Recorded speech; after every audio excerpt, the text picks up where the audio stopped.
오늘 말씀 들어가기 전에 그림 하나를 먼저 보겠습니다. 좀 크게 확대해 주실 수 있으면 조금 더 크게 확대해 주셨으면 좋겠는데 그림이 아름답게 느껴지십니까? 이 그림을 누가 그렸냐면 네덜란드 화가인 요하네스 베르메르라는 화가가 이제 그린 그림이에요. 이제 예수님께서 찾아가셨을 때 손님으로 이제 맞이했던 이제 마르다와 마리아의 그림인데요. 위쪽에 있는 여인이 마르다입니다. 예, 무엇인가를 지금 손에 들고 있죠. 상당히 분주하게 일하고 있는 마르다의 모습이고, 또 아래에 있는 예수님 발치 앞에서 이제 팔로 손으로 목을 얼굴을 대면서 이제 말씀을 듣고 있는 그러한 그림인데, 손은 마리아를 향하고 있지만 예수님은 마르다를 바라보고 있습니다. 이제 우리 성도님들이 나중에 집에 가셔서 이 그림을 한번 보시고요. 예수님의 얼굴, 시선, 그리고 마르다가 가지고 있는 손, 마리아의 모습, 이것을 좀 기억하시면서 함께 말씀을 들었으면 좋겠는데요. 이제 그림은 내려주셔도 좋고요. 말씀의 시작인 38절 말씀 한번 볼까요? 같이 다시 한번 읽겠습니다. 시작. 그들이 길 갈 때에 예수께서 한 마을에 들어가심에 마르다라 이름하는 한 여자가 자기 집으로 영접하더라. 아멘. 지금 예수님께서 이제 길을 가실 때라고 이제 본문이 표현하고 있는데, 어디를 향해서 가고 있냐면 예루살렘을 향해서 가고 있습니다. 그런데 이제 예루살렘을 향해서 가고 있는 그 노정의 한 마을에 예수님이 들어가시는데, 이 마을은 어떤 마을이냐면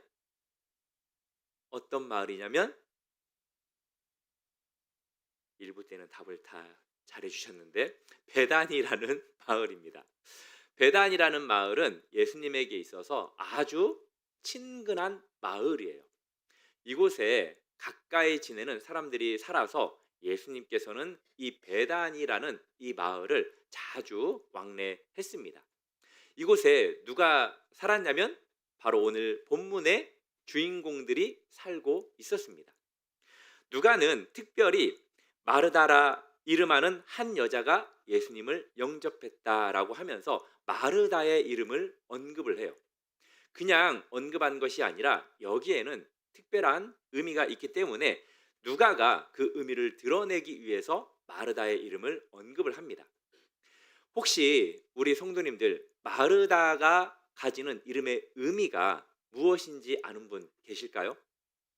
맞아요. 주인. 그러니까 여주인이라는 의미를 가지고 있습니다. 마르다가 지금 예수님을 영접했는데 여주인으로서 그렇게 예수님을 손님처럼 정중히 모시고, 또 앞으로도 정중히 그렇게 섬길 것을 예고하기 위한 표현이 바로 이 표현이라고 볼 수 있어요. 지금도 마찬가지지만 고대 근동의 그 문화 중에 가장 대표적인 문화가 뭐냐면 체면 문화예요. 체면 문화. 체면 문화라는 것은 이제 손님을 영접하고 환대하는 것을 말합니다. 만약에 마을에 그냥 손님이 거리에서 노숙하는 것, 그것은 그 동네에 있을 수가 없는 일이에요. 그리고 누군가가 손님으로 왔으면 그 손님을 잘 대접하지 않는 것도 있어서는 안 될 일입니다. 만약에 이 예수님이 손님으로 왔는데 마르다나 마리아나 이 예수님을 제대로 손님 대접하지 않았다면 예수님께서는 어떤 마음이 들었을까요? 우리 성도님들은 어떤 기분이 들까요?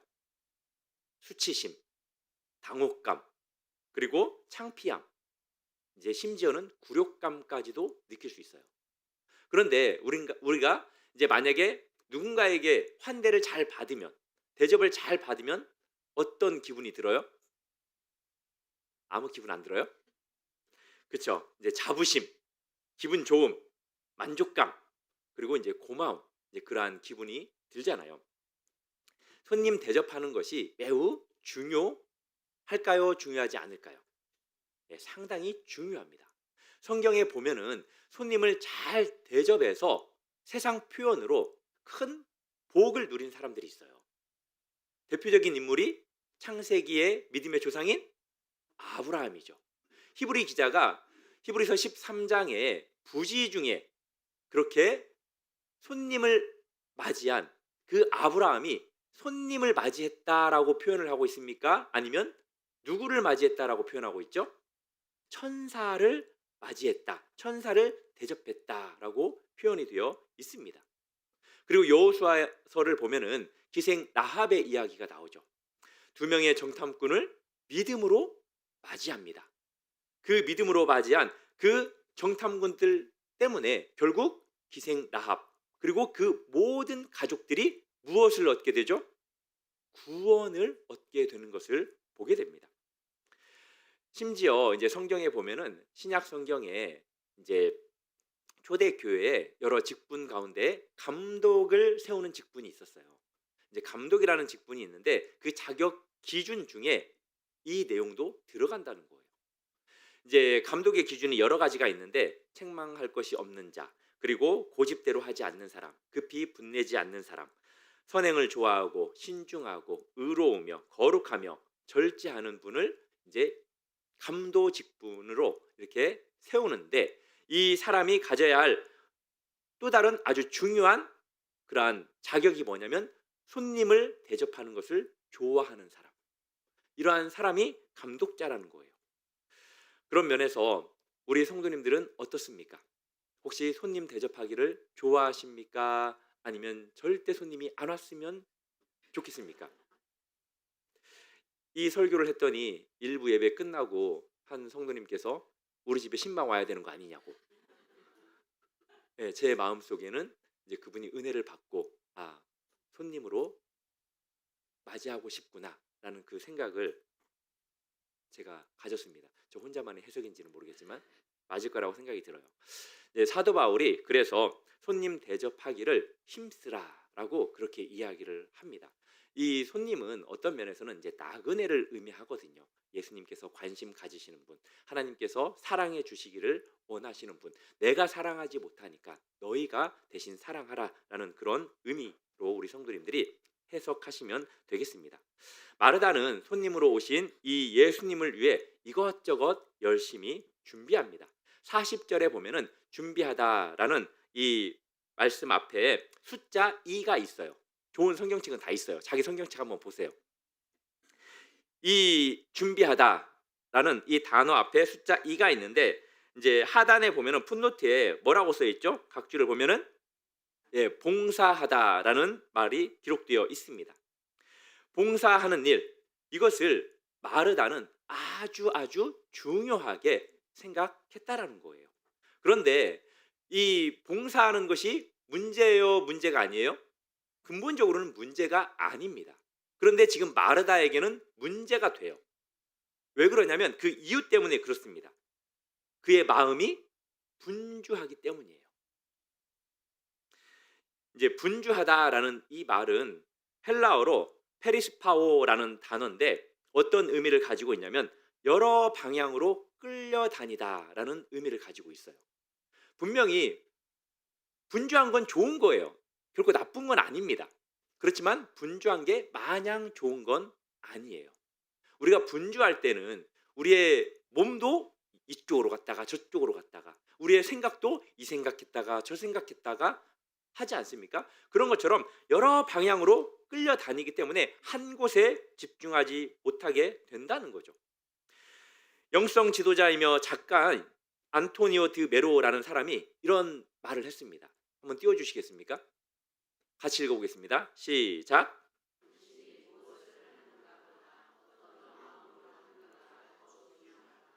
이것은 토마스 마틴의 이야기고요. 제가 원한 건 이게 아니었습니다. 내려주세요. 내려주세요. 아니, 없어요. 저만 가지고 있네요. 제가 이건 안 드렸네요. 이제 이 사람이 뭐라고 말했냐면 안토니오 드 메로라는 이제 영성 지도자이면서 작가인데 바쁨은 영혼의 적이다라고 이야기를 했어요. 바쁨은 영혼의 적이다. 바쁜 것이 절대 나쁜 것은 아니지만 영혼의 적이 될 확률이 되게 높다라는 것을 분명히 우리 성도님들도 동의할 거라고 봐요. 이 마르다가 봉사의 그 무게가 너무나도 이제 크다 보니까, 무겁다 보니까 그것에 짓눌려서 마음의 평안을 잃어버리게 된 거예요. 봉사하는 일이 여러 가지다 보니 마음이 분주하고 힘이 들었던 거죠. 우리가 왜 기도 못합니까? 어떤 핑계를 보편적으로 대죠? 바빠서. 예, 이제 그런 책도 있죠. 바쁘니까 기도합니다. 예, 오히려 더 이제 그런 사람들도 있어요. 정말 우리 성도님들 가운데에는 탁월해서 내가 바빠서 정말 많이 기도해라고 답변하실 분도 있어요. 그렇지만 상당히 많은 분들은 바빠서 기도 못하겠어. 깜빡깜빡해.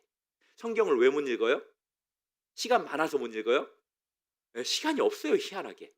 예, 바빠서 성경도 못 읽죠. 예수님께서 이제 그렇게 이제 말씀합니다. 예수님이 이제 예수님에게 이제 이 마르다가 이야기를 하는 거죠. 예수님, 나 혼자 일하는 게 너무나도 힘이 듭니다. 동생도 같이 봉사할 수 있도록 그렇게 허락해 달라고 이야기를 해요. 이 마르다의 이 말, 이 행동, 이것을 통해서 우리가 성경에서 말하는 아주 중요한 것을 하나 발견할 수 있는데, 그건 뭐냐면 이 마르다가 다른 것이 아닌 예수님에게 율법의 요구를 하고 있다는 것을 우리가 발견할 수 있습니다. 율법을 통해서 계속해서 이 마르다는 자기 기준에 맞추기를 원하고 있어요. 그것도 동생인 마리아에게, 그리고 또 예수님에게도 그것을 요구하는 것을 우리가 보게 됩니다. 이 율법이라는 것은 우리에게 무엇을 요구하냐면 기준을 또 요구하는 거거든요. 이 마르다가 이 율법에 자기 자신을 맞추고 또 상대방을 맞추다 보니까 그 기준에 마리아가 미치지 못하는 거예요. 그러면 자연스럽게 무엇을 하게 되죠? 정죄를 하게 됩니다. 나는 이렇게 일을 하는데 왜 너는 지금 일하지 않느냐? 이 율법을 우리가 많이 강조하다 보면은 결국 우리 마음이 어렵고 쉼도 없고 평안도 없게 되는 거예요. 이 율법의 요구 때문에 마르다는 자기 동생을 지금 비판하고 있습니다. 그리고 심지어 예수님에게까지 요구하고 예수님에게 명령하고 간접적으로 예수님을 비난하는 것을 보게 되는데, 그 표현이 40절의 표현입니다. 이 마르다가 예수님에게 뭐라고 이야기를 하냐면, 주여, 내 동생이 나 혼자 일하게 두는 것을 생각하지 아니하시나이까? 그를 명하사 나를 도와주라 하소서. 이렇게 점잖게 이야기를 했을까요? 아니면 예수님, 지금 뭐 하시는 거예요? 지금 나 일하는 거 안 보이세요? 내 동생에게도 이야기를 하셔서 나랑 같이 일할 수 있도록 그렇게 좀 해주세요. 역시 연기력은 딸려요. 어떤 쪽이 더 가까울까요? 예, 전자라고 생각하는 분도 있을 거고 후자라는 분도 생각할 수 있을 건데, 후자에 가깝지 않을까라고 이제 생각이 듭니다. 지금 마르다는 어떤 마음일까요? 성질 났어요. 예, 얼마나 화가 났겠어요. 우리도 이제 그렇잖아요. 이제 열심히 설거지 하는데 남편은 리모컨 가지고 이쪽으로 저쪽으로 TV 보면은 아내로서 얼마나 행복해요. 이게 정상인데 그게 아니잖아요. 그래, 내가 하리라, 당신은 쉬어. 이렇게 우리가 마음이 안 들잖아요. 이제 그런 것과 같은 거죠. 뭐라도 해주기를 바라는 마음. 예, 이제 이런 마음이에요. 반면 이제 이게 마르다의 모습이었다면, 마리아는 예수님이 왔을 때 어떻게 합니까? 39절에 보면은 주의 발치에 앉아 그의 말씀을 들었다라고 이제 기록하고 있습니다. 주의 발치에 앉았다라는 이 표현은 제자가 스승의 발치에 앉아서 교훈을 듣는 그런 자세를 묘사하는 표현입니다. 그리고 이 표현은 제자가 앉아야 할 가장 적절한 자리를 의미하는 표현이기도 합니다. 사랑하는 성도 여러분, 우리 성도님들은 예수님의 제자라고 생각하십니까? 다시 질문할게요. 예수님의 제자라고 생각하십니까? 자, 그런 질문에 만약에 우리 성도님들이 이렇게 예배의 자리에 왔다면 어느 정도에 앉아야 될까요? 그렇죠. 예, 이제 본인이 앉는 자리를 우리 성도님들은 다 사랑해요. 예, 저도 제가 앉는 자리를 나름 좋아합니다. 근데 저는 이제 목회자가 되기 전까지는 앞에 앉았을까요? 뒤에 앉았을까요? 앞에 앉았어요. 제가 우리 교회 와가지고 앞에 앉은 거 본 적 있으세요? 거의 못 봤잖아요. 목회자가 된 이후에 제가 뒤에 앉았지 이제 목회자가 되기 전까지는 항상 맨 앞에 앉았어요. 왜 맨 앞에 앉았냐면 예수님을 가장 가까이서 보고 싶은 마음에 그 어떤 사람보다도 내가 예수님의 맨 앞에 있는 사람이 되기를 바라는 마음으로 예수님이 나를 봐줬으면 하는 그 마음으로 앞에 앉았어요. 우리 성도님들은 어떤 마음으로 지금 그 자리를 앉아 계십니까? 그냥 그 자리가 좋아서 앉더라도 이 이야기를 했더라도 다음에 설교를 하면 동일하게 이 자리는 다 비어 있어요. 마음만은 마음만은 항상 예수님 앞으로 최고로 앞으로 앉아서 예수님께 예배 드리시기를 주님의 이름으로 축복합니다. 누가복음 8장에 보면은 이제 거라사 지방에 귀신 들린 군대 귀신 들린 사람의 이야기가 나오죠.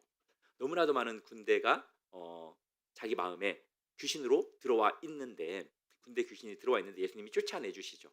그리고 정상인이 되었을 때 그 사람이 가장 먼저 한 행동이 뭔지 아세요?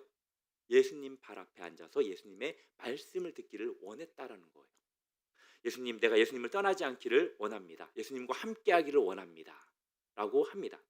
그렇지만 이제 예수님께서는 하나님께서 너에게 어떤 큰 일을 행하셨는지를 네 가족들에게 그리고 동네 사람들에게 전해라 라는 그 말씀에 순종해서 이제 집으로 가서 이제 가족들에게 그리고 성내에 전파하는 것을 우리가 말씀을 통해서 보게 되는데요. 이 마르다와 마리아를 보면은 마르다 같은 경우에는 봉사, 즉 행위로서 예수님에게 인정을 받고 싶어라 했던 마음이 있었던 것 같아요. 그리고 마리아 같은 경우에는 행동보다도 행위보다도 오히려 예수님의 발치 앞에 앉아서 은혜를 얻기를 원했다라고 볼 수 있습니다. 사랑하는 성도 여러분, 그런 면에서 우리 성도님들은 행동으로 하나님께 인정받기를 원하십니까? 아니면 말씀을 들음으로 은혜 받기를 원하십니까? 네, 먼저는 말씀의 은혜를 받기를 우리 성도님들이 원하기를 소망합니다. 그리고 이제 봉사가 중요하지 않다라는 건 아니에요. 계속해서 제가 그 말은 할 거예요. 우리가 상당히 오해하는 경우가 있어요. 예, 마르다는 잘못된 사람. 그게 아니라는 것을 이제 우리가 오늘 확실하게 인식하셨으면 좋겠어요. 그런데 이제 이 마리아의 별명이 있어요. 마리아의 별명. 뭐냐면은 발 아래 여인이라는 별명이 있습니다. 왜 그러냐면 오늘 본문처럼 그렇게 예수님 발 아래에서 말씀을 들었기 때문에 그렇고요. 또 요한복음 11장에 보면은 마리아의 오빠가 죽잖아요. 이제 죽었을 때 예수님이 찾아왔을 때 예수님 그 발 앞에 엎드려 가지고 예수님께 간구하는 그런 내용이 있어요. 그리고 또 예수님께서 이제 죽을 날이 가까오자 이제 요한복음 12장에 보면은 예수님 발 아래에서 발 앞에서 예수님께 향유를 붓는 그런 장면이 나오는데 이러한 것 때문에 이제 마리아를 발 아래 여인이라는 그러한 별명을 갖게 됩니다. 우리 성도님들도 이 주님과 관련된 아름다운 별명을 가질 수 있기를 바랍니다. 유명한 영적 지도자 이제 토머스 머튼은 이렇게 이야기를 했습니다. 아까 그 내용인데요. 같이 읽겠습니다. 한 번만 더 시작. 당신이 무엇을 하는가보다 어떤 마음으로 하는가가 더 중요하다. 우리가 이제 무슨 일을 하는 것 이것도 안 중요한 건 아니에요. 그렇지만 그것보다 더 중요한 건 우리 마음이 중요하다는 거죠. 특별히 우리가 분주하면 우리의 마음 가운데 동기를 잃어버리는 경우가 많아요. 예, 이제 동기가 순수한 동기로 시작을 했다면 끝까지 순수한 동기로 그 일들을 감당을 해야 돼요. 왜냐하면 하나님께서는 우리가 하는 그 일보다도 무엇을 바라보시냐면 계속해서 우리의 마음을 바라보시기 때문이에요. 그러니까 한 번 충성하면 끝까지 충성하시고 한 번 순종하면 끝까지 순종하십시오. 제 어렸을 때처럼 한 80점까지 올라갔다가 거기서 확 떨어지지 않기를 바랍니다. 제가 이야기 드렸죠. 저희 어머니하고 밭일을 하다 보면은 우리 누나가 제일 먼저 가고 우리 누나 미안해. 제일 먼저 집에 갑니다. 그리고 제가 한 8시, 9시까지 버티다가 집으로 가요. 그리고 내 동생은 끝까지 동생과 어머니와 함께 있어요. 이제 이런 경우가 이제 제 어렸을 때의 모습인데 우리 성도님들 주의를 하다가 그렇게 하지 않기를 바랍니다. 그냥 끝까지 충성하십시오. 앞으로 우리 성도님들 내가 주님께 충성하겠습니다 라는 그 단어 앞에 끝까지라는 수식어를 넣으시기를 바랍니다. 그리고 저도 끝까지 주님께 충성할 수 있도록 그렇게 기도해 주시기를 부탁드리겠습니다. 마리아는 무엇을 택했냐? 좋은 것을 택했습니다. 마리아에게 있어 주님이 들려주시는 그 말씀은 어떤 말씀이었냐면 시편 기자의 그 고백과도 같은 말씀이었어요. 시편 119편에 보면은 이제 말씀과 관련된 주의 도와 관련된 내용들이 쭉 나오는데 시편 119편 103절에 보면은 주의 말씀의 맛이 내게 어찌 그리 단지요. 무엇과 같이 달다고요? 예, 꿀과 같이 꿀수송이 같이 달다라고 고백을 합니다. 사랑하는 성도 여러분, 말씀이 그렇게 달죠? 네, 말씀이 단 것을 경험한 사람들도 있고 그렇지 않은 분들이 있는데 경험한 사람들은 더 경험할 수 있도록 계속 말씀을 읽으십시오. 올해 우리 교회 표어가 뭔지 아시죠? 말씀으로 채우는 삶. 말씀으로 채우는 삶이 올해 우리 교회의 표어예요. 지금까지 열심히 이제 말씀을 읽었던 분들은 계속 열심히 말씀으로 채워 가시고요. 말씀을 잘 읽지 못했던 분들이라면 오늘 이 시간을 통해서 결단하시고 말씀을 읽으십시오. 말씀을 계속 읽다 보면 잘 이해가 되지 않더라도 그리고 어떤 맛인지 느껴지지 않더라도 읽다 보면은 하나님께서 그 맛을 느끼게 해줄 거라고 저는 확신합니다. 그 말씀의 맛을 경험하지 못한 분들이 말씀을 잘 못 읽는 거지 경험하면 안 읽을 수가 없거든요. 우리 모든 우리 교회에 속해 있는 성도님들이 하나님의 말씀의 그 꿀송이와 같은 그 맛을 경험해서 모두가 말씀을 읽는 우리 성도님들 되기를 주님의 이름으로 축복합니다. 그리고 주님의 말씀은 우리 발의 등이요 우리 길의 빛이에요. 이 마리아 같은 경우에는 육신의 것보다도 육신을 돌보는 것보다도 무엇에 더 관심을 두고 말씀 듣기를 원했냐면 영혼을 돌보는 일에 더 큰 관심을 가지고 말씀을 들었다라는 것을 우리가 알 수 있습니다. 이제 41절, 42절 말씀 보도록 하겠습니다. 같이 읽어볼까요? 시작. 주께서 대답하여 이르시되 마르다야 마르다야 내가 많은 일로 염려하고 근심하나 몇 가지만 하든지 혹은 한 가지만이라도 족하니라. 마리아는 이 좋은 편을 택하였으니 빼앗기지 아니하리라 하시니라. 아멘. 여기 보면 마르다를 몇 번 불러요? 2번 부르죠. 성경에는 이렇게 2번 부른 사건들이 많이 있어요. 이제 이 사건들 가운데 생각나는 사건들 있으실까요? 아브라함아 아브라함아 부르기도 하고요. 또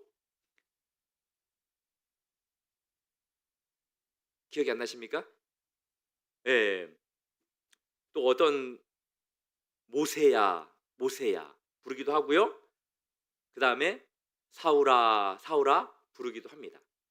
그리고 시몬아 시몬아 부르기도 하고 이제 지명을 부를 때도 있죠. 예루살렘아 예루살렘아 이제 부르기도 해요. 이제 아브라함이나 모세나 사울을 불렀을 때는 하나님께서 이제 소명을 주기 위해서 그리고 좀 이제 긴급하게 그렇게 간절하게 부르시는 그러한 상황이고 또 이제 오늘 이 마르다와 같은 경우에는 예루살렘이나 시몬을 부를 때처럼 예수님께서 상당히 안타까운 마음을 가지고 또 깊은 사랑의 마음을 가지고 부르는 것을 볼 수 있거든요. 우리가 맨 처음에 봤던 그 그림을 보면은 그 예수님께서 마르다를 쳐다보는데 어떤 눈빛으로 쳐다보냐면 째려보는 눈빛으로 쳐다보지 않아요. 상당히 눈가에 그 눈물이 이렇게 맺힌 것처럼 상당히 긍휼히 여기는 마음, 사랑하는 그러한 마음으로 그 눈빛으로 마르다를 바라보고 있는 것을 봅니다. 그리고 예루살렘아 예루살렘에 불렀을 때도 그 예루살렘을 얼마나 예수님이 사랑했습니까? 모든 영혼들을 구원하기 위해서 선지자들을 보냈는데 그 선지자들을 돌로 치고 죽이는 그 예루살렘을 어떤 마음으로 불렀겠어요? 동일한 마음이라는 거죠. 그리고 너무나도 사랑했던 수제자입니다. 베드로. 그 베드로가 사탄의 시험에 넘어질 것 같은 그 사실을 예수님이 알고 그 베드로를 어떤 마음으로 불러요?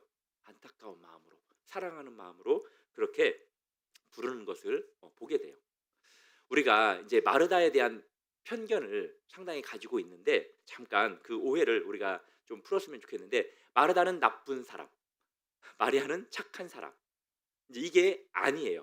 이제 너무나 단편적으로 단순화해서 이제 상당히 우리가 예, 그렇게 적용하는 경우가 많습니다. 이원론적으로 이제 그게 아니에요. 섬김 자체는 결코 나쁘지 않습니다. 오히려 섬김은 너무너무 중요한 거예요. 대부분 지금 교회들의 목회자들이 성도님들에게 어떤 요구를 하는 줄 아세요? 제발 섬겨달라고, 섬겨줬으면 좋겠다고 하는 시대가 지금 시대입니다. 제가 아는 이제 한 성도님이 계시는데 그분이 주방 봉사를 거의 20년 정도 했어요.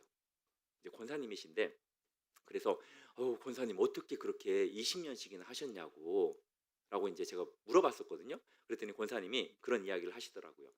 내가 옛날에 이 마르다와 같이 그렇게 분주하게 내가 주방 봉사를 했다. 그런데 이 마르다와 마리아 이야기를 내가 깊이 묵상하는 그러한 시간이 있었다.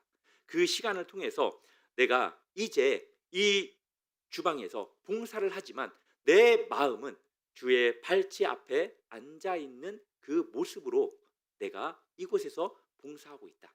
이곳은 다른 곳이 아니라 내가 하나님 앞에 예배드리는 예배 초소다라고 그렇게 이야기하시면서 내가 이곳에서 계속해서 봉사할 수 있었던 이유가 다른 것이 아닌 이곳이 예배의 자리, 이곳에서 하나님의 음성과 하나님의 말씀을 듣는 자리로 그렇게 인식하고 했다라는 거예요. 마르다의 문제는 섬김 자체에 문제가 있는 것이 아니라 섬김의 근원이 되는 하나님의 말씀에 먼저 귀를 기울이지 않았다라는 거예요. 사랑하는 성도 여러분, 이렇게 되면 어떤 현상이 생기냐면 결국은 불만과 불평이 생길 수밖에 없어요. 은혜 없이 하는 그 모든 일들은, 감사 없이 하는 모든 사역들은 결국 불만과 불평으로 이어지게 되고 자기 자신뿐만이 아니라 공동체를 어렵게 만드는 것이라는 것을 우리 성도님들이 아셨으면 좋겠어요. 그래서 이제 예수님은 마르다의 봉사 자체를, 섬김 자체를 나무라신 것이 아니에요. 오히려 그녀의 마음 가운데 있는 많은 일로 염려하고 근심하는 것, 염려하고 근심하는 것, 그것을 예수님께서 지적했다라고 우리 성도님들이 아시면 되겠습니다.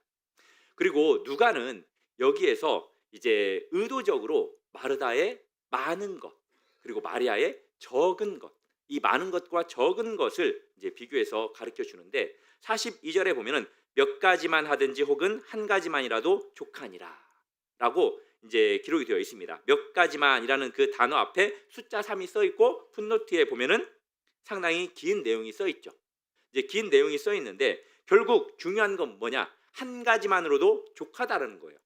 이제 이 앞에 뭐 길게 써 있는 GNT 사판이라는 이 단어가 써 있어요. 분명히 성경을 보면은 이게 이제 어떤 성경이냐면 헬라어 원문 비평 판 네 번째 판이라는 거예요.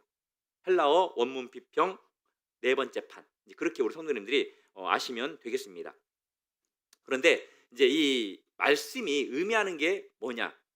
이제 현대적으로 좀 표현을 하자면 삶에서 진정으로 필요한 것이 그렇게 많지 않다라는 거예요.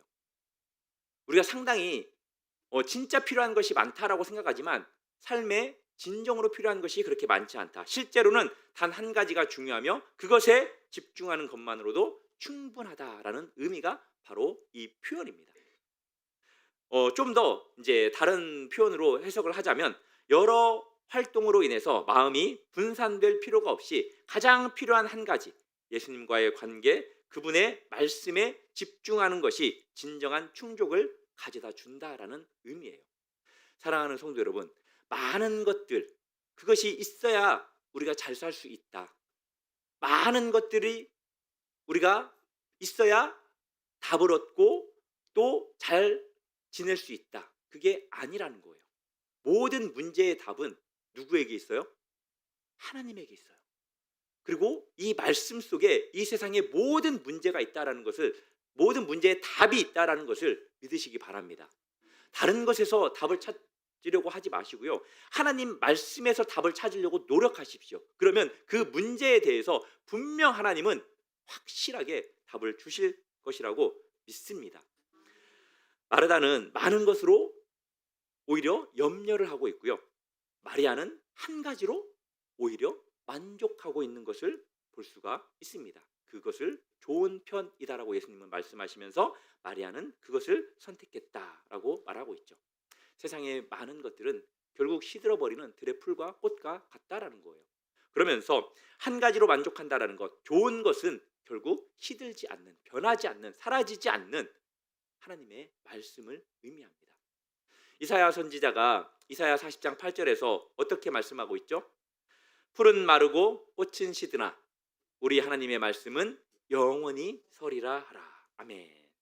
마리아는 그 좋은 것, 하나님의 말씀을 택하였고 그것을 빼앗기지 않을 것이다 라고 말씀합니다. 사랑하는 성도 여러분, 이것저것 봉사하는 것들이 너무나도 중요하죠. 교회를 섬기는 일은 상당히 중요합니다. 그러나 말씀이 먼저 우선이 되어야 한다는 거예요. 말씀을 통해서 은혜를 받고 그 받은 은혜로 교회를 섬겨야지, 말씀의 은혜 없이 시작하는 모든 것, 과정 속에서도 마찬가지예요. 그것은 무너질 수밖에 없다라는 거예요.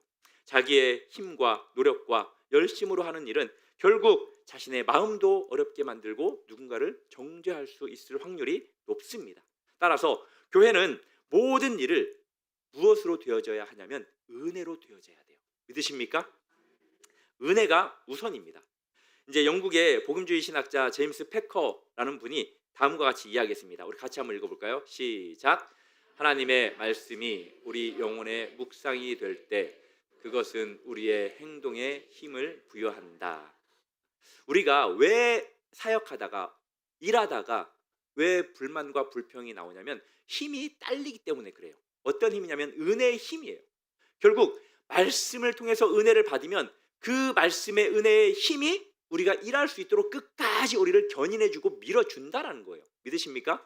그래서 가장 우선해야 될 것은 말씀이라는 거예요. 사도행전에 나오는 베레아 사람들처럼 이 말씀을 들으면 그냥 우리 성도님들이 한쪽 귀로 듣고 한쪽 귀로 흘리는 것이 아니라 집에 가서 또 생활할 때 그 말씀이 그러한가 상고해 보고 그 말씀이 우리의 삶을 이끌어 갈 수 있도록 해야 된다는 거예요. 우리가 주님의 제자로서 주의 말씀을 듣는 것을 최우선으로 삼으시고 말씀을 통해서 받은 그 은혜로 예수님께서 원하는 제자로서의 삶을 살아가는 우리 성도님들이 되기를 바랍니다. 말씀을 맺겠습니다. 우리 모두가 마리아처럼 주의 발치에 앉아 말씀을 듣기를 최우선하면서도 마르다처럼 열정적으로 섬길 수 있는 균형 잡힌 그리스도인들이 되기를 주님의 이름으로 축복합니다.